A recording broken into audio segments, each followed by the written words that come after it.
Bonjour, bienvenue sur la chaîne Objectif DevAnApp, la chaîne qui est dédiée donc à l'optimisation des connaissances informatiques au travers d'illustrations. Alors aujourd'hui, on sera un peu plus classique, il n'y aura pas vraiment d'illustration si ce n'est le code.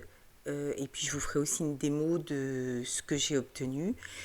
Je reprends donc le projet sur sa partie 5 sur la barre de recherche. Donc mes objectifs, c'était de réaliser une barre de recherche, de la faire fonctionner en jQuery ou en JavaScript.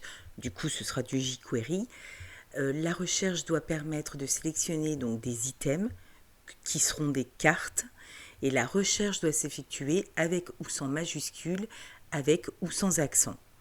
Donc dans un premier temps, on va parler du projet, on va avancer, c'est-à-dire que là, on va rentrer dans le code jQuery, ce qui n'avait pas été le cas jusqu'à présent. Je vous avais donné un aperçu, mais ça ne sera pas le même code. Celui-ci est beaucoup plus travaillé, beaucoup plus simple et plus efficace. Je tiens à remercier mon collègue et ami Antoine qui m'a aidé sur ce projet et qui m'a notamment permis justement de rendre ce code plus propre, plus efficace. On va dire que le rendu final de la fonction en elle-même, je le lui dois complètement, même si on avait travaillé au préalable sur le sujet, c'est lui qui finalement a apporté cette touche plus nette. Donc merci encore Antoine. Bon, écoutez, je vous propose de rentrer dans le vif du sujet et juste avant de vous abonner, de mettre un pouce.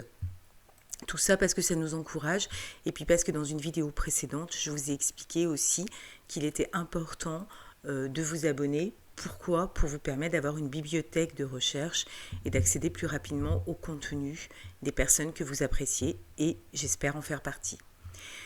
Alors, la barre de recherche va ressembler approximativement donc à ça. Là, donc, on a un titre, un sous-titre, la barre de recherche, un bouton effacé. Et l'objectif, c'est de rentrer soit des mots-clés, soit des phrases, soit un mot, tout simplement, et d'obtenir un résultat sur une carte. C'est-à-dire, je vais aller chercher des cartes qui sont ici et qui répondront à ma demande. En un mot, si par exemple je cherche le mot décoration, je devrais obtenir en résultat cette carte-là. Alors, là, on est déjà dans le HTML sur la barre de recherche en elle-même. Donc, tout simplement, c'est une input. Pourquoi de type texte? Je vais vous expliquer dans un instant. Je lui ai donné donc un ID search bar, une classe form control, puisque je ne sais pas si vous vous souvenez, mais ce projet s'inspire d'un modèle album de Bootstrap. Donc, j'ai laissé certaines parties de, de ce modèle donc dans mon code. Voilà. Je mets un placeholder, donc votre recherche, un aria label search.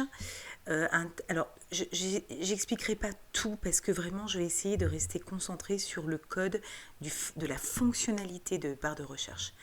Et puis, j'ai mis un titre, c'est-à-dire que quand on s'approche de la barre de recherche, ça affiche une petite bulle avec un titre, chercher un thème ou poser une question. À côté, juste à côté, on aura un bouton donc effacé auquel on a rattaché une fonction Clear Search.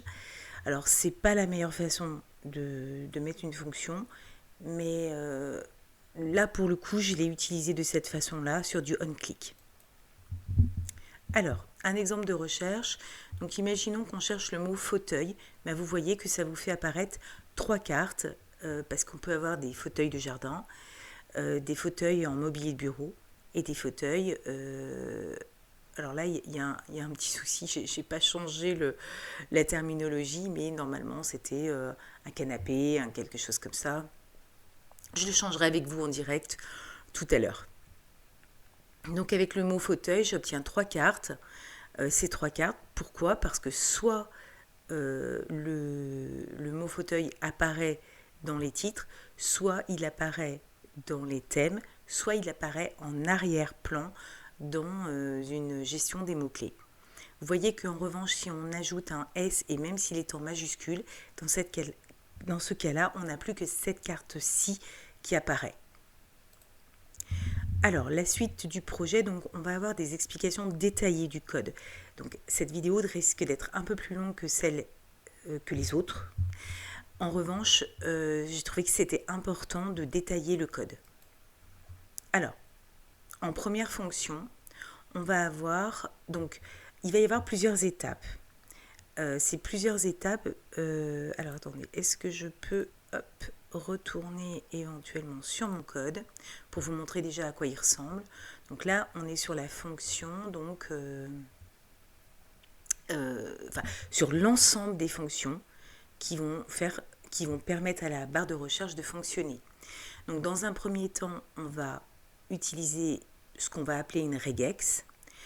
Ensuite, on va créer une fonction qui nous permettra de filtrer les items, c'est-à-dire que lorsque vous rentrez quelque chose dans votre barre de recherche, c'est un filtre qui va s'appliquer. Ensuite, on va gérer un effet de bord de la méthode hide, je vous expliquerai bien sûr. Ensuite, on traitera donc du bouton effacer. Et enfin, on créera la vraie fonction, entre guillemets, qui nous permet d'appliquer toutes ces fonctionnalités à notre modèle. Donc je vais retourner sur mon projet. Voilà, donc la première partie, c'était la regex. Donc la regex, là où c'est important, c'est de dire, c'est la fameuse gestion des accents, tout simplement. C'est de dire, je vais rentrer quelque chose dans ma barre de recherche, je vais le passer dans le moulin de ma regex et il va être analysé et il va permettre au moteur JavaScript du navigateur d'interpréter correctement les caractères accentués et de venir les chercher dans les zones de texte que moi j'ai instaurées pour venir les récupérer et dire, donc voilà, un E avec un accent, c'est bien la même chose que le E accentué de mon contenu et donc je viens puiser ce contenu correctement. Voilà, j'espère que j'ai été claire.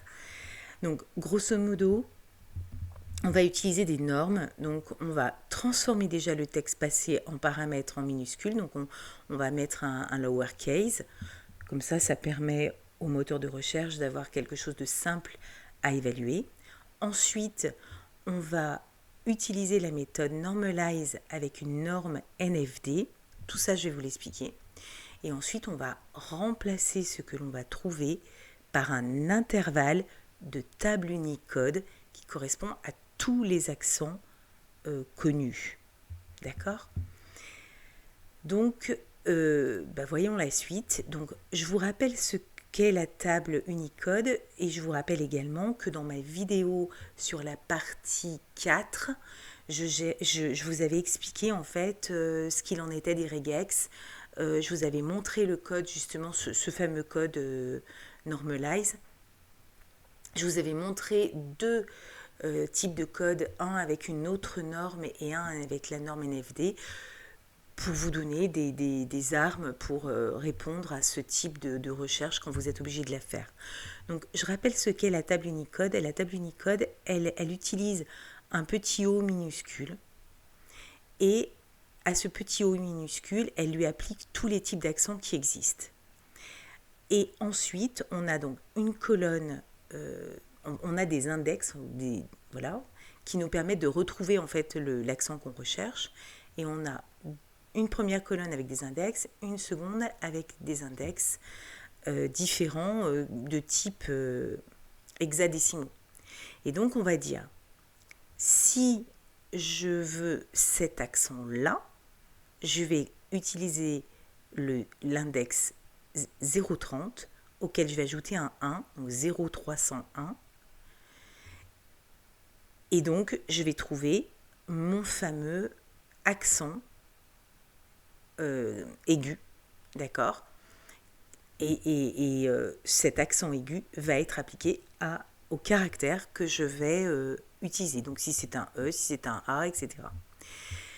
Donc, l'objectif de notre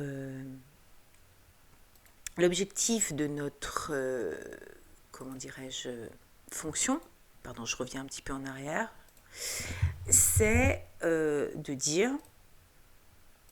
je vais spécifier donc un intervalle et cet intervalle va reprendre du premier caractère accentué au dernier, c'est-à-dire du O300 à 0,36F qui va me permettre de couvrir l'intégralité du besoin.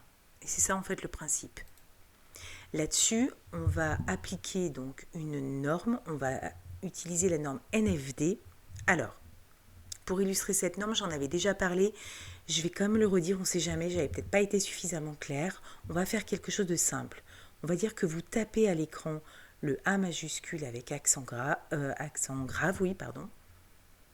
Et lui, lorsqu'il va passer dans la fonction normalize, il va utiliser donc la norme NFD qui va dire tu prends le caractère sans accent auquel tu ajoutes le fameux U0300, donc U pour Unicode, et donc tu fais une composition de ces deux-là, tu les regroupes pour créer une chaîne normalisée qui correspond parfaitement à ce qu'on cherchait au départ. Donc voilà le principe.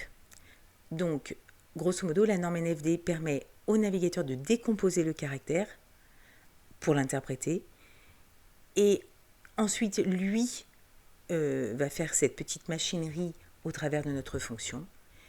Il va associer les deux éléments et le navigateur va pouvoir comprendre ce qu'est notre chaîne finale. Donc, comme je vous l'expliquais, on va utiliser la méthode normalize. Elle permet de renvoyer une forme normalisée Unicode d'une chaîne de caractères. Grosso modo, c'est exactement ce que je viens de vous dire. On passe notre caractère dans notre fonction, il ressort finalement écrit exactement de la même façon, sauf qu'entre-temps, le moteur de recherche, le moteur JavaScript du navigateur va pouvoir comprendre et interpréter ce caractère et surtout aller le comparer dans notre zone de recherche et dire oui, c'est bien ce caractère que je cherche et me le récupérer. Voilà. Donc je vous laisserai faire des pauses sur écran. Vous pourrez ainsi lire tout ce que j'ai écrit. J'ai volontairement tout détaillé pour que vous puissiez vous faire un mémo de tout ça et pour pouvoir y revenir en cas de besoin. Je ne vous cache pas que moi aussi ça me sert à ça parce que finalement YouTube, ce qui est vraiment génial, c'est qu'on peut regarder nos vidéos de partout et donc il m'arrive de les regarder justement pour m'en inspirer et de les faire comme finalement une sorte de note et de pouvoir les reprendre lorsque j'en ai besoin. Donc ensuite, on va utiliser la méthode replace qui va dire donc tout simplement on a passé notre caractère A majuscule avec un accent grave et lui va le remplacer par ce qu'on a vu, c'est-à-dire un caractère A, un accent et il va nous sortir le résultat final. Il va recomposer le caractère. Donc voilà pour la première fonction. La deuxième fonction, c'est pour filtrer notre recherche. Donc, on va faire d'abord une fonction, et cette fonction, on l'utilisera par la suite. Donc, là, elle a été appelée filter list item. On lui passe deux arguments qui sont des éléments list et la search value, qui est donc la valeur que l'on va rentrer dans notre barre de recherche et que l'on va rechercher dans les éléments list, là où se trouvent nos contenus. On va créer une constante liste dans laquelle on va venir prendre, donc on va venir faire notre filtre de nos éléments. Donc nos éléments, ça peut être quoi? Ça peut être du lit, du div, du span, etc. etc. Et ce qui va être vraiment intéressant, c'est qu'en associant donc la méthode texte, on va aller chercher toutes les balises enfants. Et ça, c'est top, parce que ça veut dire qu'on va aller chercher le titre, les contenus, l'intitulé et le contenu, ainsi que les mots-clés, même s'ils sont cachés. Là-dessus, on va dire, donc tu nous retournes tout ce qui n'est pas passé dans le moulin de la fonction normalize text, et tu vas aller matcher, tu vas aller faire en sorte que ça corresponde justement avec ma regex que j'ai précédemment expliqué, qui s'appelle Normalize Text et tu appliques cette fonction à la valeur que j'ai rentrée dans ma barre de recherche. Là-dessus, tu vas cacher toutes les autres cartes qui ne correspondent pas et tu vas me retourner la liste qui colle à ma recherche, tout simplement. Donc là, je réexplique que j'ai vraiment deux arguments. Donc tout ça, je vous laisse quelques instants justement pour que vous puissiez faire des pauses et que vous puissiez avoir le détail de chaque étape. Alors, je vais en profiter pour aller un peu plus loin parce que je voudrais vous faire passer un message qui est de toujours tester par soi-même. Et je vais vous expliquer pourquoi. En fait, pourquoi j'ai galéré sur cette fonction, sur cet ensemble de fonctions de la barre de recherche, c'est parce que moi je me suis arrêtée à un moment donné sur une vidéo YouTube qui disait que la méthode filter ne s'appliquait qu'au tableau et uniquement au tableau. Et vous voyez, je suis allée chercher le MDN Mozilla Object Filter qui me ramène bien à Array et Type Array. Et en fait, dans la vraie vie, il s'avère que Filter fonctionne sur les objets. Alors je ne sais pas si c'est le fait de passer par jQuery ou pas. N'oublions pas aussi que les arrays peuvent être des objets. En tout cas, quoi qu'il en soit, ça fonctionne. Donc ce que je voulais faire passer comme message, c'est ne nous arrêtons pas parfois à ce qu'on entend dans une vidéo lorsque nous-mêmes, on a trouvé une méthode qui est susceptible de fonctionner. Je pense qu'il faut dans ce cas-là l'essayer et vérifier par soi-même si ça fonctionne ou pas. Moi, j'ai perdu un temps précieux en pensant que ça ne marcherait pas. Alors, je suis allée chercher aussi un peu de documentation justement sur cette méthode dans l'API jQuery cette fois-ci. Donc, il disait que un objet jQuery qui représente justement un ensemble d'éléments du DOM, donc ce qui correspond à ce que je veux faire, comme je vous ai dit, je peux aller dans les balises enfant de mon premier élément, et la méthode filter va construire un nouvel objet jQuery. Donc on a bien un objet qui va nous être retourné à partir de ce fameux sous-ensemble. Et le sélecteur fourni est testé par rapport à chaque élément. Tous les éléments correspondant au sélecteur seront inclus dans le résultat. Ça, c'est ce qu'on vient de dire, c'est-à-dire qu'en plus, ça nous permet d'aller vraiment faire une recherche précise dans l'intégralité de nos éléments, ce qui est quand même, ce qui est vraiment génial, quoi. Donc, les infos intéressantes, c'est que c'est un objet, qu'on peut filtrer plusieurs éléments, que ça nous retourne un nouvel objet. On va donc tester une recherche sur l'intégralité des objets et cela va au-delà de nos attentes. Donc pareil, vous pouvez faire une pause sur cet écran pour pouvoir lire tout ce que j'y ai mis. Alors, on va détailler la fonction filter. Donc, la fonction filter, on va utiliser une expression, c'est-à-dire qu'on va créer une variable dans laquelle on va ajouter une fonction. Donc on va construire une constante liste qui va représenter nos éléments qui vont être filtrés et on va utiliser une fonction. Alors peut-être que je vais déjà détailler ce qui est en jaune. Donc voilà, on va utiliser un filtre, la méthode filter. Donc est-ce que je la détaille? Sur cet élément on applique la méthode filter, donc là j'en dis pas plus. Et la méthode filter, tout simplement, on vient de la voir ensemble.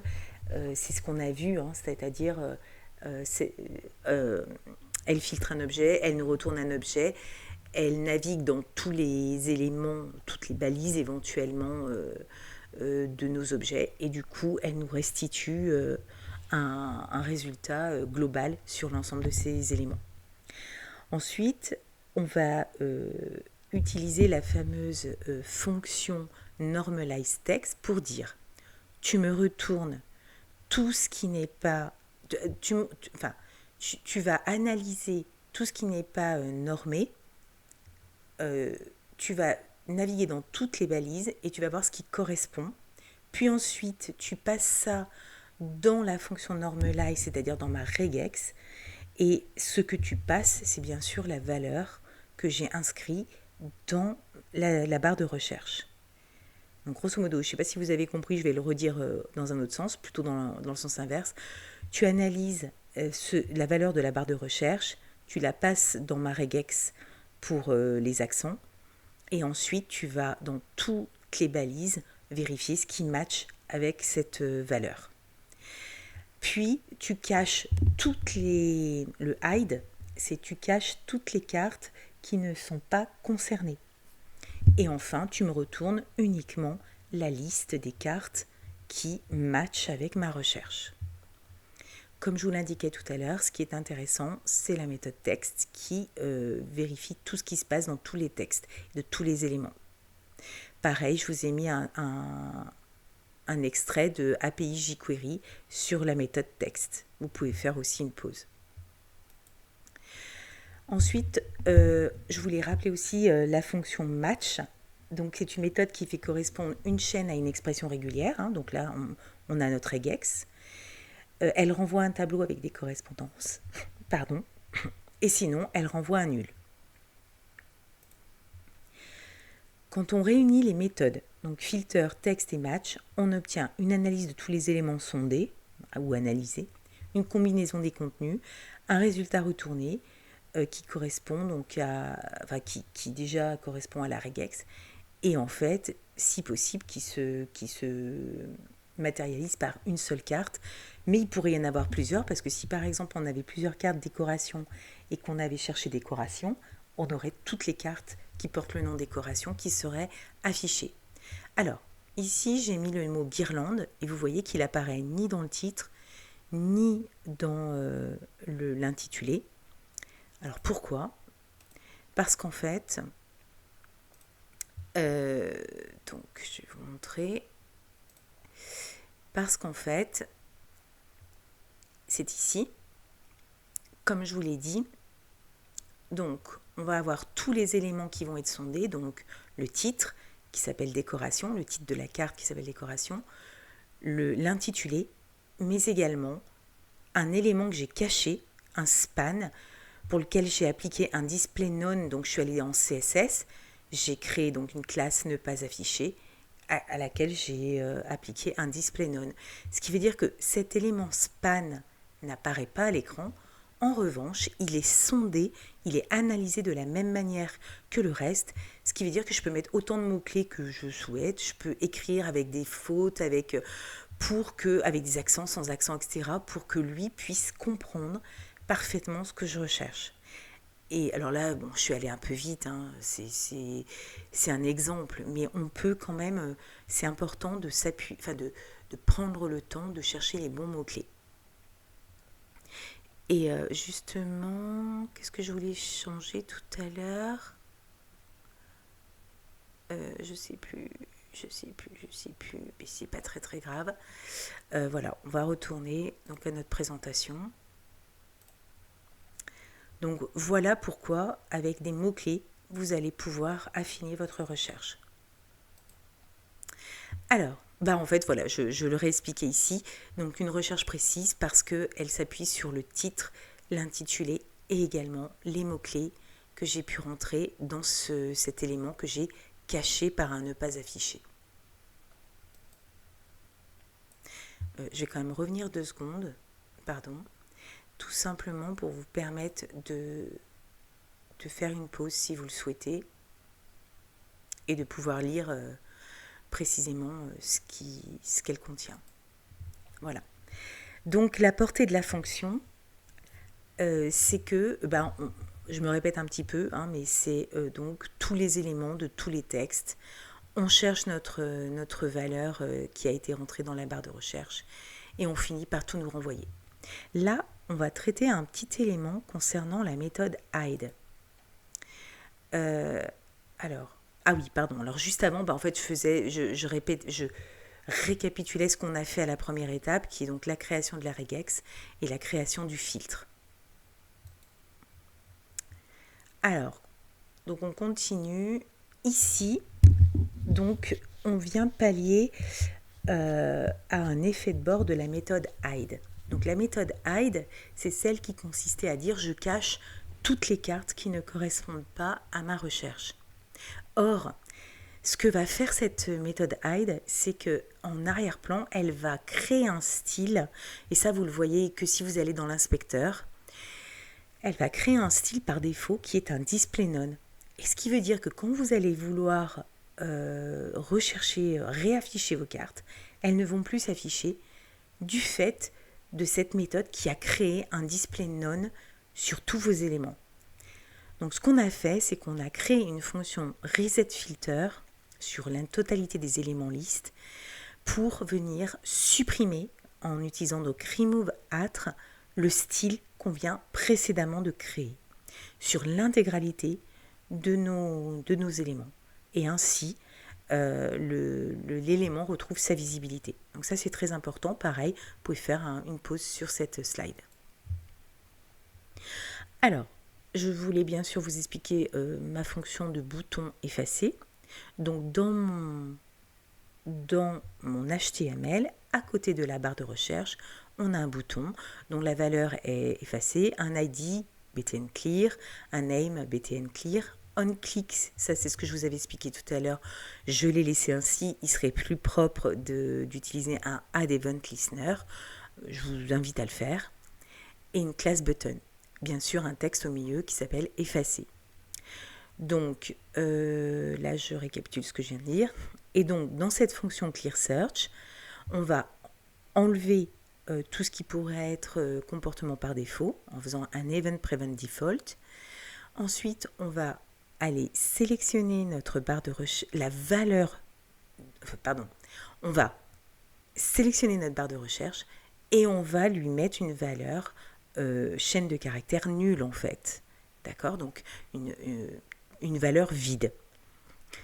Et vous vous souvenez qu'on a utilisé juste avant une fonction qui s'appelle reset filter et qui consiste à dire j'annule l'attribut style que la méthode hide a créé en effet de bord sur l'intégralité de mes cartes, puisque vous allez voir, on l'appelle comme ça l'ensemble des cartes, cards list. Voilà, donc cette fonction vous permet de faire fonctionner le bouton effacer. Donc, après nos fonctions, donc on a créé plusieurs fonctions, et bien on va les appliquer à notre modèle. Donc notre modèle, il contient des cartes et une barre de recherche. Donc on crée une constante cards list qui contient l'intégralité de nos cartes. Et nos cartes, en fait, elles sont constituées de plusieurs ensembles. Et c'est pour ça que je les ai appelées cartes groupe. Donc chaque carte groupe correspond à une carte. Et la search input est égale à la barre de recherche. On crée donc une fonction anonyme cette fois-ci et on va venir utiliser toutes nos fonctions qu'on a vues précédemment qui sont le fameux filtre sur l'ensemble de nos cartes. En valeur vide, c'était la valeur de la barre de recherche. Donc là, on est en train de dire... Alors, sur l'ensemble de nos cartes avec une valeur vide pour la barre de recherche, ce qui permet d'afficher de nouveau, j'ai oublié un petit dé, toutes les cartes, notre curseur. Oui, voilà. En fait, ça c'est une fonction de réinitialisation au début. Donc, quand éventuellement, je rafraîchis ma page, je vais avoir une barre de recherche qui va se mettre à 0, un focus, c'est-à-dire un curseur qui va venir se mettre par défaut dans la barre de recherche pour éviter à l'utilisateur de devoir faire un clic. Et puis, on va annuler donc ce qu'on a vu précédemment, c'est-à-dire tous les styles display none que la méthode hide a pu créer. Et là-dessus, on dit cards list disval. Et ensuite, on va utiliser donc sur l'ensemble de nos cartes la valeur de la barre de recherche qu'on va venir utiliser notre fameux filtre. Voilà. Et donc c'est cette fonction qui regroupe les fonctions précédentes et qui nous permet de faire fonctionner la barre de recherche. Voilà, donc on va regarder un petit peu le code et on va regarder un petit peu comment ça se présente. Alors, donc là je suis dans le HTML. Ok. Donc dans mon HTML, alors là ça paraît un peu compliqué, hein, parce que j'ai utilisé un modèle album de Bootstrap et que du coup je l'ai un peu modifié, j'ai un peu laissé les choses. Si moi j'avais dû le faire, j'aurais fait ça plus simplement. Grosso modo, bah, vous mettez un titre, un H1 avec une barre de recherche, un sous-titre que vous pouvez mettre dans un P, les principales fonctionnalités, et ensuite vous créez votre div dans laquelle vous allez mettre à la fois la barre de recherche et le bouton, et donc vous mettez un input, texte, bah ça c'est ce que je vous ai montré précédemment, hein, vous l'avez dans la présentation, un ID search bar, une classe form control pour lui donner sa forme, un placeholder, un aria label et un titre. Et ça c'est le title, ça s'affiche quand vous passez sur l'élément, ça vous affiche une petite bulle avec ce texte. Le bouton donc effacé, button clear en name, le fameux on click, c'est-à-dire qu'on va utiliser la fonction clear search dans laquelle on passe notre argument, donc notre event, c'est-à-dire le fameux clic sur le bouton, et il effacera les données. Et ensuite, on crée des cartes. Et vous voyez donc une carte, on va faire un espace, voilà. Une carte, c'est tout ça. Voilà. Donc vous voyez, à chaque fois, il y a une carte. Donc grosso modo, si je devais faire simple, je dirais que ma carte, elle s'appelle carte groupe. Elle a une en-tête qui a été faite avec un SVG. Ça, c'était dans le modèle album. Alors, j'ai pas mal galéré avec ce SVG. Mais quoi qu'il en soit, voilà, aujourd'hui, je le maîtrise à peu près. Ensuite, on a un titre. Un titre placeholder. Ah oui, pardon, un title. Ok, ça c'est pas important. Ça c'était dans le SVG. On a. Ah oui, tout ça, pardon, c'est le SVG. Donc ça, en fait, je vais vous montrer à quoi ça correspond. Le SVG, c'est toute la partie haute de la carte dans laquelle se trouve le fameux titre décoration. Ensuite, au-dessous, j'ai créé en fait une seconde partie à ma carte que j'ai appelée carte body, dans laquelle je mets le contenu, c'est-à-dire l'intitulé, c'est-à-dire ce que je recherche. Et dans l'intitulé, je rajoute un span auquel je mets un style ne pas affiché, donc c'est un display none, pour dire, bah, là je vais mettre mes mots-clés. Ils ne s'afficheront pas, en revanche, Attendez, je sais pas pourquoi là, il y a un petit chevron, voilà. En revanche, l'analyse, la recherche se fera aussi sur ce span. Et ensuite, j'ai créé un card bottom parce que je voulais mettre des boutons que je n'ai pas fait ici. Et en fait, à chaque fois... Alors, attention, j'ai fait quelque chose de très simple, mais en même temps qui peut être très lourd. C'est-à-dire que là, j'ai utilisé un modèle... comment dirais-je? À chaque carte, je reste cet ensemble de codes cartes, alors qu'on aurait pu faire ça sous forme de base de données, avec un CRUD, etc. Malheureusement, moi, dans mon cahier des charges, je ne pouvais pas avoir de base de données. Donc du coup, je crée une carte à chaque fois. Donc c'est très lourd, ça fait des codes immenses, mais c'était comme ça que je devais faire. Voilà. Bon, ça donne quelque chose d'assez simple, puisque c'est que du HTML, du JavaScript et du CSS. Hein. Donc voilà. Je vous montre à nouveau l'ensemble du code, comme ça vous pourrez faire des pauses dessus et vous pourrez le reproduire à l'identique.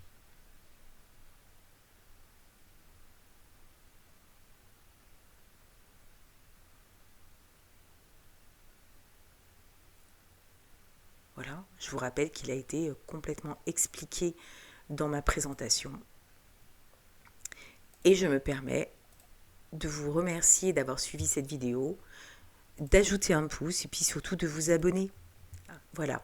Alors, je tiens aussi à dire que donc c'était l'un des derniers volets de ce projet barre de recherche, mais peut-être pas complètement le dernier, puisqu'il est fort possible que j'ajoute des boutons.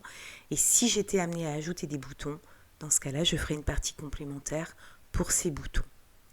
En tout cas, là, vous avez l'intégralité pardon, je vais quand même rajouter une dernière petite chose. On n'est pas allé voir le modèle en lui-même, ce que ça donnait.